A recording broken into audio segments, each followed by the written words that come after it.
अस्सलाम वालेकुम, क्या हाल है दोस्तों, ठीक हो जनाब। मेरा नाम मलिक मुश्ताक हुसैन है जनाब। आप यूट्यूब देखने मलिक मुश्ताक हुसैन व्लॉग। आज दे व्लॉग दे जनाब मैं इत्थे जनाब पहुँचा कमाली दे कमाली दे जनाब मैं आखे चलो भाई दोस्तों थोड़ी वीडियो बना के जनाब पेश कर देना। आज दी वीडियो दे जनाब मैं तुहानू विखासा भिंडी भाई भिंडी दी किवें जनाब वाही होंदी उन्होंने दोस्तों ने भाई जान मिले सा जेडे जनाब जी काश्तकारी कर रहे हैं या जी जनाब कर रहे हैं उन्होंने को जनाब आसा तो माशाअल्लाह इन्हों की फसल चेक करें जनाब। कपास ये कि जनाब चेक की है जनाब, उस बाद वनवाड़ चेक किया जनाब, वनवाड़ सड़े जनाब मैं आप बनाते दूसरा गन्ना भी चेक किया, कमांद भी चेक किया जनाब। बहुत अच्छे फसल पे जनाब भाई दोस्तों ने देखने जाके विखेंगे जे जनाब इतने कम कार कर रहे हैं माशाअल्लाह। पिछू तो नज़र आती पे इस टाइम मैं जनाब भिंडी के पहुँच गया तो जनाब पिछू सारी खेती भिंडी की नज़र आ सी। बहुत अच्छी और बहुत खूबसूरत माहौल है जनाब इतों का। तो मैं जनाब अज वीडियो अज तुम जनाब दिखा सा भिंडी माशाअल्लाह भिंडी अभी छोटी छोटी है बल्कि ना जली हुई थी भिंडी।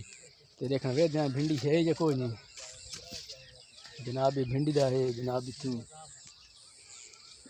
डोडा है भिंडी तो उत्ता निकले हुए जनाब। ये सुक्को है क्योंकि खो गए पक्का ना है कच्चा ही हाले है जनाब। भिंडी पटेने देखना जनाब वे भिंडी माशाल्लाह ताज़ा तरीन भिंडी है।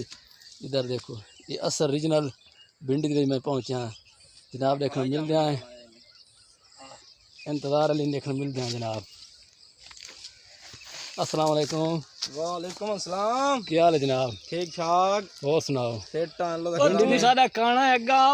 जनाब। एक बार साथ वीडियो दे जनाब हाजिर नहीं हो सकता क्योंकि काना कोई तो पिछू आवे बैक साइड तो यार असा खलोता नहीं इस तरीके नाल ना रहे पिछू निकलो इस वीडियो नहीं बन रही। पिछू माशाल्लाह खूबसूरत माहौल है हूँ तस्वीरें क्लियर आती पे तू यार ही आ ना पिछू यार नहीं पैंदी तेरी आ जाओ आ वनो सुनने देखन भिंडी दी कोत होंदी है जमड़दी नहीं है। हां सुना देखन के सूरत हाल है भिंडी दे भाई? बस ठीक ठाक है बड़ी सोहनी लांदी पई है। अच्छा जनाब पहले गड्डन पहले ये बार गाल करनी पौंदी है ते बार ना होवे ते गड्डा दा फायदा कोई नहीं भाई जान इहदी कोत बड़ी होंदी है।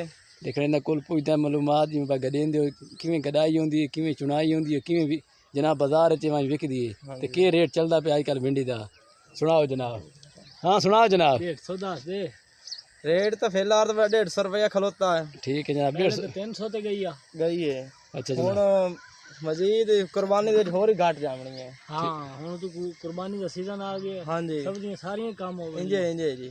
अच्छा अगे तो दिवाना हुन बहुत फिलहाल तो हुन जे सलामनी ने कुर्बानी से चोणियां चुनाई नहीं पूरी होंदी।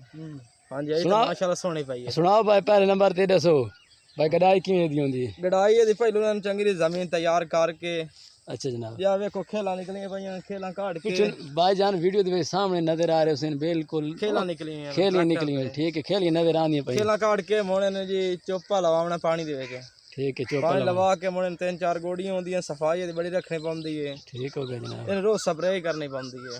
रोज स्प्रे डेली? हाँ जी या जम्मे तो जिसले तैयार हो जाती है उसले वक्फा करना पौंदा है। ठीक हो गया जनाब। हाँ जी ये भिंडी दी होर कोई मालूमात? कोत बहु भाई भिंडी कोत बड़ी होंदी है। कोत किवें होंदी के करना पौंदा कोत नाल? कोता जी जनानियां चुगदियां हत्थां दस्ताने झाड़ के अच्छा ते कपड़े चेंज करके वो कपड़े बकायदा बने हो जाते हैं। ठीक हो गया जनाब। वो जी करके उस बाद चुक के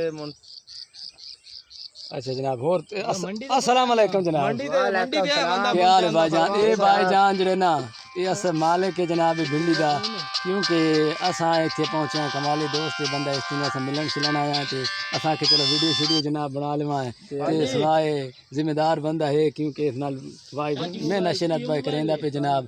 ते सुनाओ भाई के कारोबार जा रहे थोड़ा?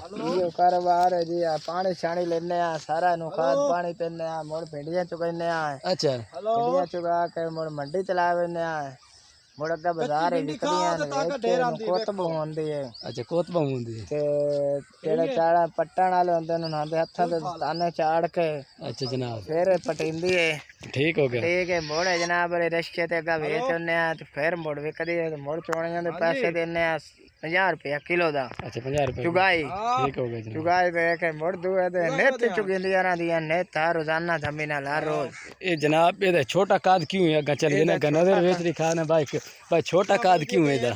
ਇਹਦਾ छोटा काद जितने जितने टुरदे जासे अच्छा उतनियां भिंडियां चेंदे जासे उतना उतना काद ही होंदा जासे। अच्छा माशाल्लाह ज्यादा बड़े करिए ना। अच्छा जनाब ज्यादा वड्डी हो जावे तो मोड़े जी दुआ फल नहीं न पेंदी ठीक हो गया ये ता वजह तो छोटे छोटे होंदे फल चाही रहंदी देख लो नाल नाल चाही होंदी कल बटाई कीती आज मोड़े सुबह सांझ रे मोड़ करनी ये जनाब एक संग दो जिनके कटाई भाई कल ही हुई भाई और दस रहन थे क्योंकि भिंडी बड़ी खूबसूरत है प्यारी भिंडी है माशाल्लाह इन्हें साइंस नसीब करे बहुत अच्छी फसल है जनाब इन्हें देखो लो बहुत खूबसूरत जा रहे माहौल भी इतने ठीक है अच्छा जनाब और सुनाओ खेलियां कटियां चौपड़ सारा काम करके अच्छा जनाब भाई जनाब मैं इस बात पिछू शोर है क्योंकि वीडियो यार नहीं बन सकी तो जनाब मैं बिच देखने में पे जनाब छोटी छोटी जनाब है क्योंकि वड्डी नहीं थी माशाल्लाह हूँ बहुत खूबसूरत जनाब है माहौल ये बड़ा VIP है अल्लाह खैर करे जनाब माशाल्लाह जज़ाकल्लाह जनाब मेरे चैनल को जनाब सब्सक्राइब कर दो मेहरबानी okay thank you very much.